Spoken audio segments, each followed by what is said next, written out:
ఈ వెంకటరెడ్డి ప్రైవేట్ కాలేజీల గురించి మాట్లాడిన తీరు ఇటీవల చూస్తా ఉంటారు.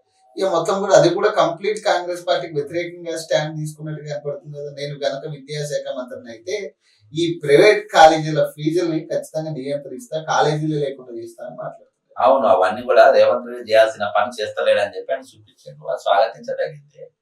ఈ రోజు నారాయణ కాలేజ్ గాని, చైతన్య కాలేజ్ గాని ఇవి విపరీతమైన దోపిడీ పాల్పడతా ఉంది. ఇవన్నిటిపైన చర్యలు తీసుకోవాలని మహిళా కమిషన్ కూడా పోయి వాళ్ళందరి తప్పులు ఏలెత్తి చూపించింది. మరి ప్రభుత్వం ఏం చర్యలు తీసుకుంది వాటిపైన? విద్యా వ్యవస్థ పైన ఎక్కడ కరెక్షన్? ఎన్నిసార్లు నువ్వు రివ్యూ మీటింగ్లు పెట్టావు? నువ్వు ఒక్క రోజు కూడా వాటి మీద రివ్యూ మీటింగ్ పెట్టలే. మళ్ళా కాసిం సార్ ఏమో ఈయన విద్య అనే మహిళను ప్రేమించిండు, దాని లవర్ అని ఆయన చిల్లరగా మాట్లాడుతుంది దిగజాతి. కాబట్టి ఈ రోజు నీవు విద్య పైన నీకు శ్రద్ధ లేదు, యూనివర్సిటీల పైన శ్రద్ధ లేదు. నేను హైదరాబాద్ యూనివర్సిటీ భూములోకి ఇన్ని భూములు ఎందుకు అమ్ముకుంటానంటాడు.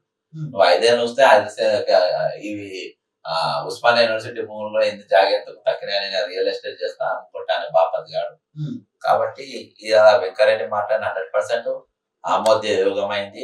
ప్రజలు కూడా దాన్ని స్వాగతిస్తారు. వీళ్ళిద్దరు మాట తీరు టోటల్ గా వ్యతిరేకంగా ఉంది. కాంగ్రెస్ నినాదాలకి, కాంగ్రెస్ పార్టీ నినాదాలకు లేకపోతే విధి విధానాలకు కొంత వ్యతిరేకత కనపడుతుంది కదా. నిన్న రాజగోపాల్ రెడ్డి కూడా ఒక స్టేట్మెంట్ ఇచ్చారు. మంత్రులు ఎవరైతే ముఖ్యంగా ఉన్న మంత్రులు ఎవరైతే ఉన్నారో ఆ కేడర్ వరకే జరుగుతా ఉన్నాయి పనులు, ఎమ్మెల్యేలకి నిధులు ఇవ్వట్లేదు. నేను చాలా సార్లు రేవంత్ రెడ్డిని కూడా కలిసి మునుగోడు నియోజకవర్గానికి పనుల కోసం నిధులు అడిగాను, ఇప్పటికొచ్చి ఆయన శాంక్షన్ చేయలేదు అంటారు. బేసిక్ ఇది చూస్తుంటే మీకేమనిపిస్తుంది? రాజగోపాల్ రెడ్డి అన్నట్టు ఆయన సరే, ఆయన బీజేపీ పోవడానికి ఇట్లా సమర్థించుకున్నారు. ఆయన బీజేపీలో పోకుండా కాంగ్రెస్ అట్నే ఉంటే ఇలా చరిత్ర వేరే తిరుగుంటేది. అట్నే ఉంటే ఇలా రాజకీయం వేరే తిరుగుంటేది. ఆయన పోయొచ్చింది కాబట్టి ఇలా పలసపడ్డాడు. ఆ మాట వాస్తవం.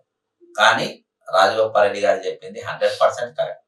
ఎందుకు కరెక్ట్ అంటున్నా నేను అంటే, ఈ రోజు నీకు పొంగిరెడ్డి శ్రీనివాస్ రెడ్డి ప్లస్ ఈయన ఎవరు బట్టి విక్రమార్క, రేవంత్ రెడ్డి, ఈ ముగ్గురి మధ్యనే నడిచింది ప్రభుత్వం. సీతక్క,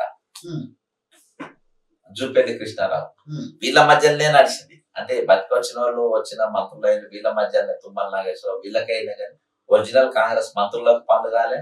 వాళ్ళది ఎక్కడ పనులు అయితే లేవు. వాళ్ళ అధికారులే వాళ్ళకి ఇవ్వలేరు.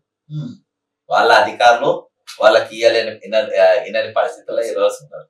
వీళ్ళకి బట్టికి రేవంత్ పంచాలి ఏంటంటే పంపకాల కాడ పంచాలి.